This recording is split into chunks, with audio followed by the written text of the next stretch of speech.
Rivals 2 just officially launched, and everyone, that's anyone, has been talking about who's the best in the game. Today, I'll be sharing my early meta tier list and why I think each character belongs where they do. Before we get started, as a quick disclaimer, I think that every character in the game is viable and strong. So if you see your character on the lower end and think that's why you're losing, or you think you have to pick a top tier to win, that's definitely not the case. Let's start with our lowest tier, the strong with flaws tier. I think that every character in this game is strong, so it wouldn't make sense to call these characters bad.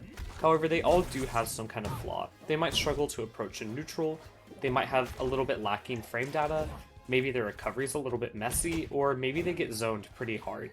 So I think that these flaws do hold these characters back. However, I don't think that it means that they're bad characters. They just have flaws that characters higher up in the list don't necessarily have to work around. Our worst character in the game is Loxodon. His big hurtbox and heavy weight hold him back in my opinion, especially when combined with his limited ledge options, leading to him getting trapped for more or less forever.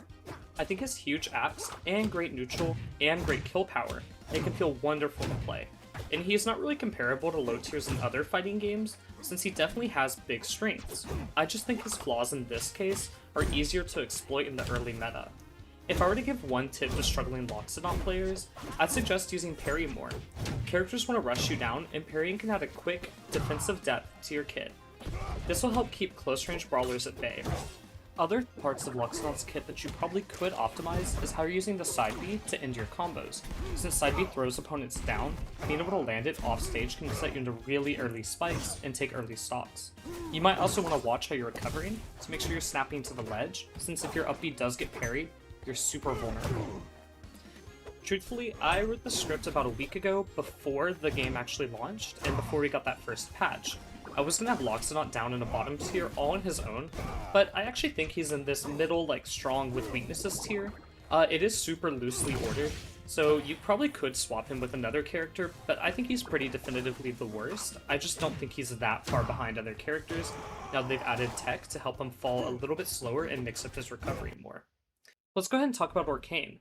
I don't think that Orcane's bottom 1 at all, and I definitely don't think he's bad. He feels really strong right now. However, his slow air movement and stubby hitboxes compound into him being left optionless against big disjoints. I imagine this is intentional since it's what the devs held him back with in Rivals 1. I don't think it's a bad thing either. I doubt players really want a meta defined by my favorite whale dog. Orcane's grounded movement, frame data, and ledge trapping are all phenomenal and super consistent, so I think it makes sense to put him in this spot, since he does have the big weakness. I do wonder as the meta progresses, and top tiers do get nerfed over time, if we'll see Orcane rise up, since he has a lot of slightly unoptimal matchups higher up on this list. Spoiler alert, Clarin and Maple specifically give him a really hard time. Next up is Crag. I thought about swapping Crag and Orcane truthfully, as well as swapping Crag with the character above him. However, I think that Crag's big flaws, like his disadvantage and exploitable recovery, do hold him back. I do think he's more consistent than the characters below him, especially since he's the most repped character in high and top level tournament play.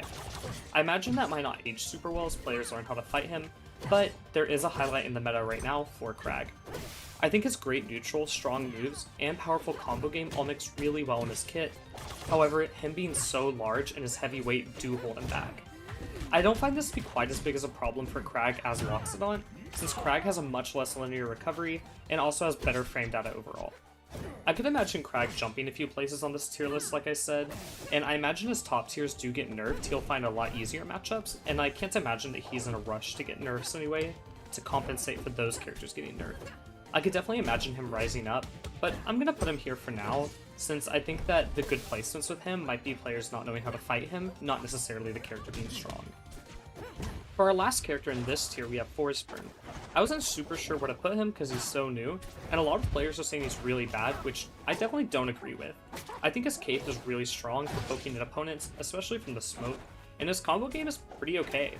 I find his kills to be a bit inconsistent, but the back air buffs definitely do help a lot. I don't think that he lacks kill setups either, since he can breathe in his smoke with his cool vape down B, and then he can do the eruption, which is really strong, especially off stage. However, it's not the most consistent because you do need to vape and then chain smoke, so that can definitely be a problem. I do find him to be a little bit wishy-washy at his recovery as well. I don't think it's great at all. However, I do think that his neutral's so good if he can set up the smoke on stage that he never really has to get hit off stage.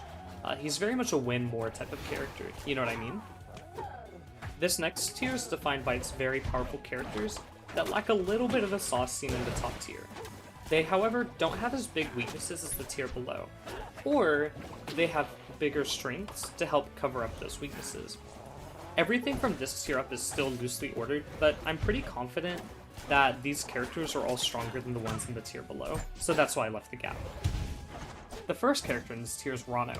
I've had a few ideas to bump him up 1 or 2 spots, but I don't really think it makes too much sense with how little tournament representation he's had at top level. I think he's really strong, don't get me wrong, but I also think that his lightweight, combined with his frame data being slightly slower than some of the top tiers, does hold him back just a little bit.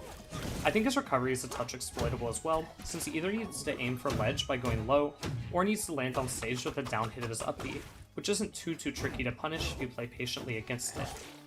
I'm pretty confident that he's very, very strong, however, and I don't think that he needs any changes. I think he's really well balanced.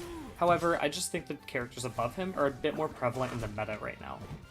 His movement does outclass a lot of the characters, however, so if you are a Rano player having a little bit of trouble with him, try looking up some movement guides on YouTube or maybe Twitter. Next up we have Fleet.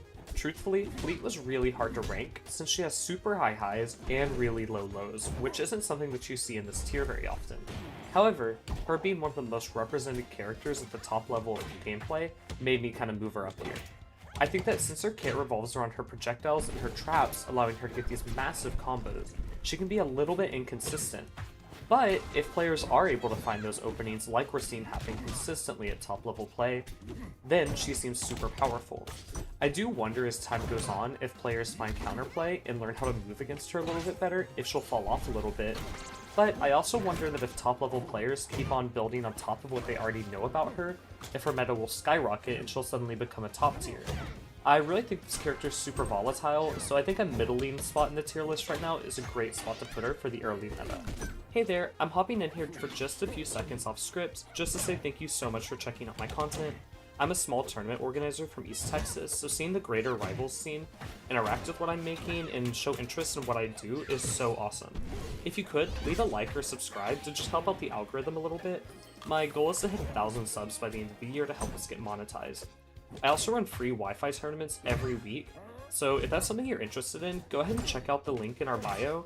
It leads to the Discord, and we've got tons of people chatting about the game and playing every single day. I know you'll love it. Anyways, back to the tier list. I think that Claren is a natural fit here after Fleet. Her tipper is super generous, leading to her gameplay being super consistent and netting her super long combos and early kill confirms. I always have new players complain to me that they're not able to kill with her, but I chalk to them not knowing their kill confirms, not Claren being bad. Her counter blocking projectiles makes her really powerful in both the Arcane and Fleet matchups as well, while helping her a good bit in the Crag and Zetterburn matchup. Her sword allows her to wall out stubby characters, and her phenomenal recovery rarely leads to her getting kinked off stage. The only reason I don't have her any higher is her inability to escape combos with a quick get off me button. Once the character closes the distance, I find Claren to feel slightly clunky, since her frame data isn't quite as forgiving as some of the non-swordy characters above her. For our last fighter in this tier, we have Zetterburn. Zetterburn is the all-rounder of the Rivals cast in my opinion. He can do a little bit of everything, at least to a small extent. If he needs to take space or approach with a projectile, he has that. If he needs to do an unorthodox recovery, he has that. If he needs to kill with the throw, well, he has it. And if he needs to pressure your shield, you best know, he has it. I was really debating rankings that are higher, however I do think his bad recovery does hold him back ever so slightly. It's not the worst recovery by any means, however it does have flaws that leave him vulnerable to attacks off stage. I think him being able to do everything else in the game, at least to a passable level, allows him to overcome this flaw however, and as a whole in our rankings place him in the top 3. That wraps up our super strong tier and leads us into this top tier. Both of these characters are super hard, so if you're new to the game, I'd maybe suggest starting with the character a little lower on the list to learn the mechanics, and then hop onto these two. This tier is defined by having super small weaknesses that the characters can easily overcome, and by having oppressive matchups, where the character's frame data, combo game, or kill power gaps most of the cast just enough to make them stand out. I had a really hard time picking between who should be first or second, but I think we'll start this tier with Raster, since I find him to be a little less consistent. Raster's fast neutral is held together by his large moves, slipstream projectile, and multiple jumps. Since Rivals 2 is designed to encourage hip volley, Raster is able to consistently refresh these jumps mid-combo, allowing him mid-stage combo starters to drag opponents to the top or side blast zones with little risk for Raster. His strong attacks are all decently quick and very large, allowing him to call out sloppy movement, and his down strong is extra punishing to characters like Zetterburn or Loxodon who need to get to the wall for low recoveries. The only thing holding Raster back is the lag on his moves and his lightweight, both of which don't feel like a huge problem, especially when you factor in how fast Raster's movement is in Slipstream and how consistent his recovery is, combined with how big his moves actually are, meaning that you never really have to be fully unsafe. If you're paying close attention, you probably know who the best in the game already is. Maple stands out against the rest of the cast with a mix of Raster's rushdown oppressive combo gameplay and Orkane's set play traps. These allow Maple to run away with big stocks and 1 or 2 neutral wins. This isn't super hard for her since she's so small and can low profile a lot of options as is. A lot of newer players complain about her recovery being bad, however I personally find it to be really consistent since her double jump and air drift are both sufficient enough to get her back to the wall, and her wall cling allows her to mix up her timings to avoid ledge hogging more or less. On top of that, Maple has real kill power in more than one spot. Her forward air connects into itself, allowing for early kills off stage, her up air ladders opponents, and her root and poppy both open up opponents to strong attacks, guaranteeing a good hit. This makes Maple stand out as the best in my mind. That just about wraps up my early meta tier list. Do you think I got it right, or was I a little off in some places? I plan on doing a meta assessment for each major patch, or when I feel like there's been substantial development, so be sure to subscribe to not miss them. And also, just because the video's over now, doesn't mean you have to stop watching. We have a full playlist full of Rivals 2 guides that might answer some of your burning questions or help you improve your gameplay. You should go check it out, it's on the screen right now. That's about it for today though, and thanks so much for watching. I'll see you all next time.